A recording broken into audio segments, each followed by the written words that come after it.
इन्नल्लाह मअस्साबिरीन,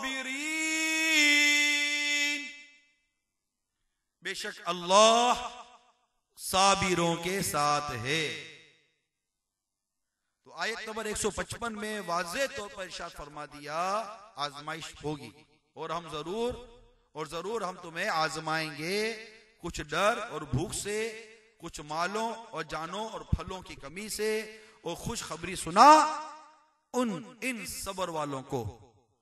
तो खौफ से मुराद दुश्मनों का खौफ भी बयान हुआ, दुश्मनों का खौफ। इसी तरह भूख की आजमाइश आ गई, भूख से आजमाया जाएगा, तो उससे मुराद कहत भी ली गई। मालों के नुकसान से भी आजमाया जाएगा, तो उससे मुराद मवेशियों का मर जाना, हादसाती तौर पर फसलों का तबाह हो जाना, और गाड़ियों का आपस का हादसा, एक्सीडेंट हो जाना, बर्बाद हो जाना, रुपये पैसे वगैरह का लूट जाना भी इसमें शामिल है। जानों के हवाले से जो आजमाइश का बयान हुआ कि उसके नुकसान से मुराद दोस्तों रिश्तेदारों की मौत है, और समरात के नुकसान से मुराद औलाद की मौत है। तो अब देखिए कि इन तमाम चीजों में आजमाइश का बयान कुरान पाक में आया। तफसीर जो कुछ मिली उसके हिसाब से आपको बयान किया गया। तो सब्र तो करना है, अल्लाह हमें सब्र की तौफीक अता फरमाए। हजरत इब्न अब्बास रज़ी अल्लाह ताला अन्हुमा से रिवायत है, नबी रहमत शफी उम्मत सल्लल्लाहु ताला अलैहि वसल्लम ने फरमाया, क़यामत के दिन शहीद को लाकर हिसाब के लिए खड़ा किया जाएगा, फिर सदका करने वाले को लाया जाएगा और हिसाब के लिए रोक लिया जाएगा। फिर मुसीबत ज़दों को लाया जाएगा, इनके लिए ना मीज़ान नस्ब की जाएगी और ना ही अमाल नामे खोले जाएंगे, बल्कि इन पर बहुत ज्यादा अजर निछावर किया जाएगा। यहां तक कि आफियत में रहने वाले अल्लाह अज़्ज़ व जल्ला की तरफ से अता करदा सवाब देखकर मैदान हशर में इस बात की तमन्ना करेंगे, काश दुनिया में इनके जिस्मों को कैंचियों से काट दिया जाता। जब ये साबिरीन का अजर देखेंगे, ये तमन्ना करेंगे। आज हम सुखी लोगों को देखकर तमन्ना करते हैं, लेकिन इन मुसीबत ज़दा साबिरीन को जब क़यामत के दिन अजर मिलेगा, उन अजर को देखकर यह तमन्ना की जाएगी कि काश दुनिया में हमारे जिस्मों को कैंचियों से काट दिया जाता। इतनी तकलीफ होती, बर्दाश्त कर लेते, ये क़यामत का अजर तो देखो। अल्लाह साबिरीन में कर दे हमको, अल्लाह सबर वाला बना दे। मेरे आका सल्लल्लाहु अलैहि वसल्लम की बारगाह में दीवाने पन में मुबतला औरत ने अपनी शिफा याबी के लिए दुआ की दरख्वास्त की।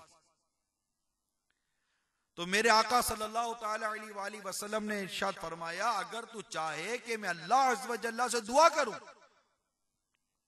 तो वो तुझे शिफा अता फरमा दे, लेकिन अगर तू सबर करना चाहे तो तुझ पर कोई हिसाब ना होगा, इसके बदले, यानी इसके बदले तुझे कोई हिसाब ना होगा।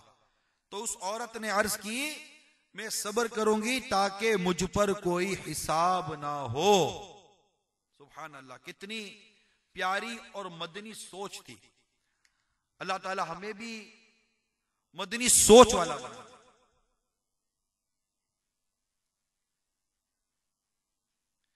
इसी तरह जो बीमारी वगैरह दीगर मुसीबतें आती हैं, इसके मुतालिक मजमाउल ज़वाइद के हवाले से नकल है। हजरत इब्न अब्बास रज़ी अल्लाह ताला अन्हुमा से रिवायत है कि रसूलुल्लाह सल्लल्लाहु ताला अलैहि वसल्लम ने फरमाया, जिसके माल या जान में मुसीबत आई फिर उसने उसे पोशीदा रखा और लोगों पर जाहिर ना किया, तो अल्लाह अज़्ज़ व जल्ला पर हक है कि उसकी मग़फ़िरत फरमा दे। सुभान अल्लाह, सुभान अल्लाह, सुभान अल्लाह, कि जिसके माल या जान में मुसीबत आई फिर उसने उसे पोशीदा रखा, जाहिर ना किया। या पोशीदा रखना, जाहिर ना करना बड़ी दूर की बात।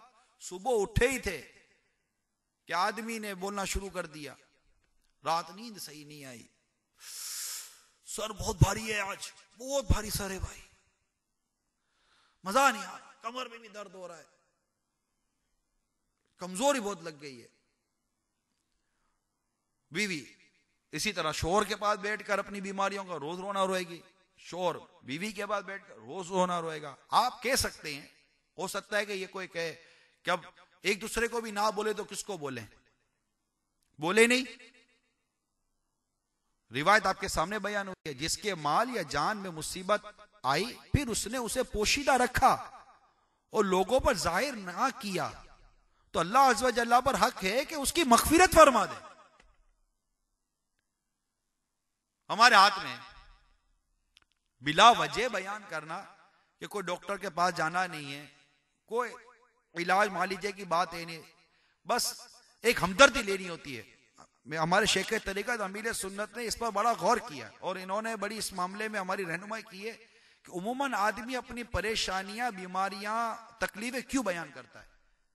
ज्यादातर जो मकसद होता है ना वो हमदर्दी लेना होता है कि वो अगले की हमदर्दी मिलेगी कि या अल्लाह आपके साथ ऐसा होता है, आपके ऐसा होता है। अब जिसने इखलास के साथ हमदर्दी की इंशाल्लाह उसे दिल जो है सवाब तो मिलेगा इंशाल्लाह, और जैसा तैसा तैसा जैसा इंशाल्लाह सवाब मिलेगा। लेकिन अपनी तकलीफ बयान करने वाला गौर कर ले कि बिला मसलहत शरई और बिला हाजत शरई अगर उसने अपनी तकलीफ बयान की तो इसने अपना बहुत बड़ा नुकसान नहीं किया। नाजायज तो कहीं पड़ा नहीं है वल्लाहु आलम, लेकिन तो बिशारत है कि जो पोशीदा रखेगा, लोगों पर जाहिर नहीं करेगा, अल्लाह पर हक है कि उसकी मग़फ़िरत फरमा दे। कितनी बड़ी अगले की हमदर्दी अपनी जगह पर है, मजा बहुत आता है हमदर्दी में, दिल बहुत खुश होता है हमदर्दी लेने से, लेकिन इसके सामने दूसरा बेनिफिट तो देखें, वो है मग़फ़िरत। कितना बड़ा फायदा है कि मैं नहीं बताता, और नियत ये क्या है नहीं बताऊंगा, और नियत ये है कि छुपा इसलिए रहा हूं, जाहिर इसलिए नहीं कर रहा हूं, पोशीदा इसलिए रख रहा हूं कि मुझे इस रिवायत का हिस्सा नसीब हो जाए और मेरा रब मेरी मग़फ़िरत फरमा दे। खुदा की कसम ये बहुत बड़ा इनाम है, मग़फ़िरत बहुत बड़ा इनाम है। अल्लाह हमारी मग़फ़िरत कर दे, इमाम हुसैन का वास्ता हमारी मग़फ़िरत कर दे। गुनाहों में लिथड़े हुए हैं, बेसब्रे हैं, ना शुक्रे जैसे भी हैं, अल्लाह तेरे हैं, तेरे हैं, तेरे हैं, तेरे हैं, तेरे हैं, तेरे हैं। अल्लाह हमारी मग़फ़िरत कर दे, हमें माफ कर दे बस, और हमें सब्र और शुक्र वाला भी बना दे, कनात वाला भी बना दे, और जो परेशानियां, मुसीबतें, तकलीफें हमारा मुक़द्दर हैं उस पर हमें सब्र दे दे, तेरी रिजा दे दे। और अब तुझे तेरे करम का वास्ता देते हैं, एक वली कामिल ने जो तेरी बारगाह में अर्ज किया, हम भी उसी का वास्ता देकर अर्ज करते हैं कि इम्तिहान के कहां काबिल हूं प्यारे अल्लाह, मैं इम्तिहान के कहां काबिल हूं प्यारे अल्लाह, बेसबब बख्श दे मौला तेरा क्या जाता है, बेसबब बख्श दे मौला, बेसबब बख्श दे मौला तेरा क्या जाता है। तो हमें बेसबब माफ कर दे, बेसबब माफ कर दे, इम्तिहान भी नाले माफ कर दे। तू कादिर है, तू कादिर है, मुतलक है, तू रब है, तू हमारा पालने वाला, हमारा पैदा करने वाला है। तुझे तेरे हबीब का वास्ता देते हम पर आसानी और आफियत फरमा और हमें मग़फ़िरत की भीख अता कर दे। सल्लु अलल हबीब सल्लल्लाहु तआला अला मुहम्मद। मुसीबत का एक और फायदा, बुखारी शरीफ की हदीस है, नबी पाक सल्लल्लाहु तआला अलैहि वसल्लम ने फरमाया, अल्लाह अज़्ज़ व जल जिससे भलाई का इरादा फरमाता है उससे मुसीबत और बला में मुबतला फरमा देता है। अबू दाऊद शरीफ की हदीस सुनिए, बंदे का अल्लाह अज़्ज़ व जल्ला के यहां एक मुकाम होता है, बड़ी प्यारी रिवायत है। अल्लाह ताला की बारगाह में बंदे का एक मुकाम है, जब वो उस मकाम तक इबादत के जरिए नहीं पहुंच पाता, अल्लाह अज़्ज़ व जल उससे जानी, माली या औलाद की मुश्किलात में मुबतला करता है, फिर बंदा उन मुश्किलात पर सब्र करता है तो उस मुकाम पर पहुंच जाता है जो अल्लाह अज़्ज़ व जल्ला ने उसके लिए मुंतखब फरमाया था। वाह सुभान अल्लाह। बुखारी शरीफ की एक और हदीस सुनिए,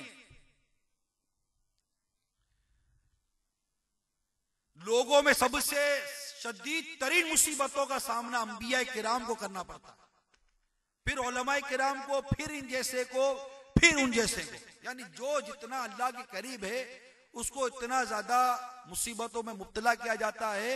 और ऐसी मुसीबतें जो आती हैं, इससे अल्लाह ताला का कुर्ब नसीब होता है। यकीन मानिए ये बहुत बड़ी सादत की बात है।